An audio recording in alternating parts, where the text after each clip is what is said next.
Lastly, for our news this week, you get a triple header of news. And by that, I mean all these things are things we think are interesting and we want to talk about, but none of them are necessarily strong enough on their own to be a news topic. So we're all just kind of lumping them into a horror corner because it's February now. So it's horror. We've moved past Christmas. We're now in a spoopy season until next Christmas. But we have three relatively interesting news topics. Two of them are completely out of nowhere, and one of them just going, "Oh yeah, that's a thing." Oh yeah, that's a thing is they have begun filming on A Quiet Place Day 1, which is a prequel, naturally, to the first A Quiet Place, and kind of establishing what exactly happened to the world to make it all Quiet Placey. We got a little bit of that in a flashback scene in A Quiet Place Part 2, but by and large, that is not really something that's been touched so far. And while I didn't like the second A Quiet Place nearly as much as I liked the first one truly just was magic.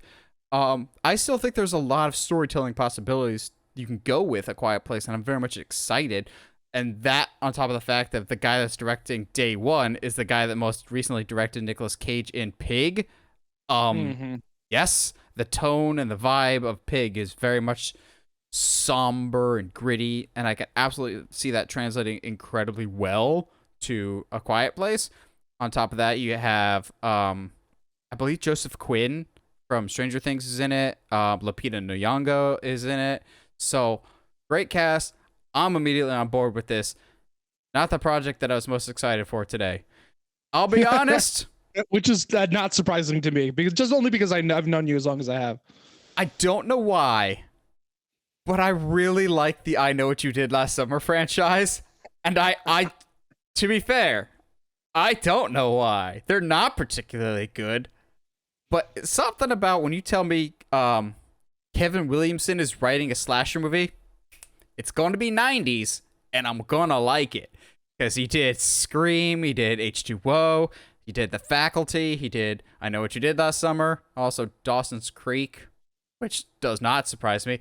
But apparently we're getting a new I Know What You Did Last Summer. I know some people are going, did we just get one? Yeah, it was an Amazon series, and I feel like that was supposed to be a TV movie, and then that broke down, became a TV show. It got canceled after a season.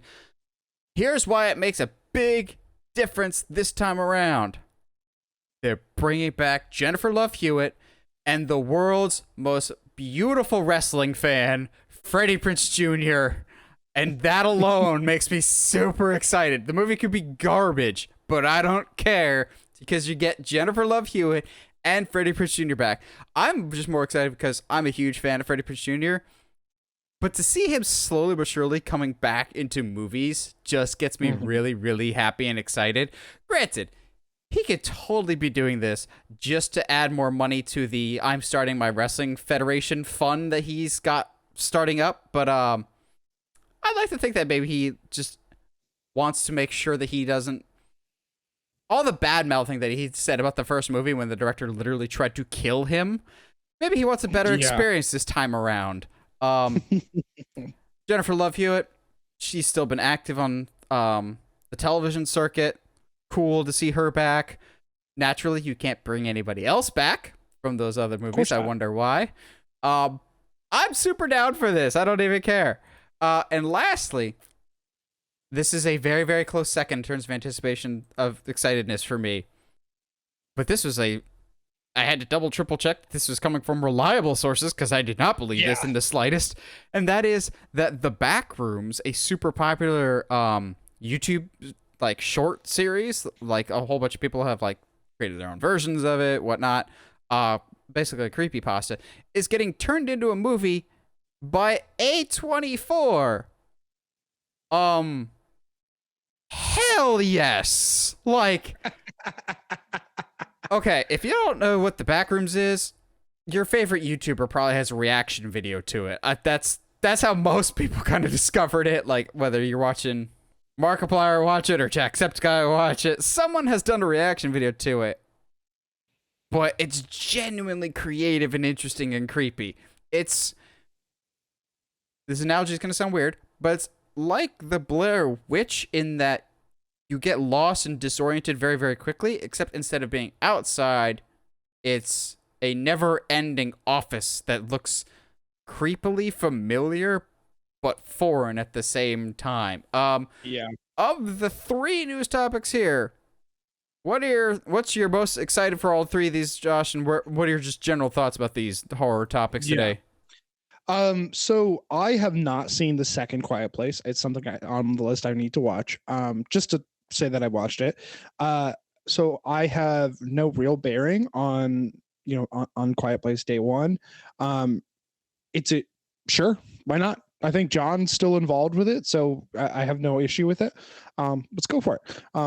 I am not like you. I thought that I Know What You Did Last Summer is absolute 90s horror schlock. And that's probably why I like it. 90s horror is stupid. It's dumb. Given your taste in horror, it doesn't really surprise me at all. No. But yeah, it's an intriguing concept, especially if they were to bring it to like a more modern time. Yeah, sure, why not? Yeah, bring Freddie Prinze Jr. out. Get him warmed up acting wise, so when he has to do a what is it, a flashback in Ahsoka, that he's ready to go to be Kanan. A live action Kanan. Let's go. That's really the only reason I want Freddie to act more. I love the idea of turning the Backrooms into a movie. I trust A24. They're fantastic. I was honestly like, it was a couple days ago actually, I went to their website just to kind of, I was like, I wonder, it feels like they don't put out a lot of movies. Like they put out a decent amount, but they don't put out a lot, and you have access to see like a bunch of stuff on their website. Gosh, some of my favorite movies of the last 10, 20 years has been A24 movies. And it was something I hadn't really thought of before. And so the more and more I kind of look into them, yes, some of them are hits. Some of them are very near misses. But none, I don't think I've ever watched an A24 movie and been like, yeah, that was awful. Didn't like that. They're always like, no, that was fine, I guess. And to fantastic. That being said, Backrooms is going to be a challenge. It is super terrifying. Just the idea of like you as a person can just clip through a wall and all of a sudden you're in this alternate dimension. That's horrifying. It will be interesting to see what all of the lore they do include, because games have come out. The more shorts, more kinds of Backrooms have been made since the original short. It will be very intriguing to see what they do. I can see it being somewhere in between like a Chronicle and Blair Witch, the new one. Just like the idea, like I'm in my head, I have, that last like 15 minutes of Blair Witch, but like in the Backrooms, and I'm scared. I'm good. Thank you though.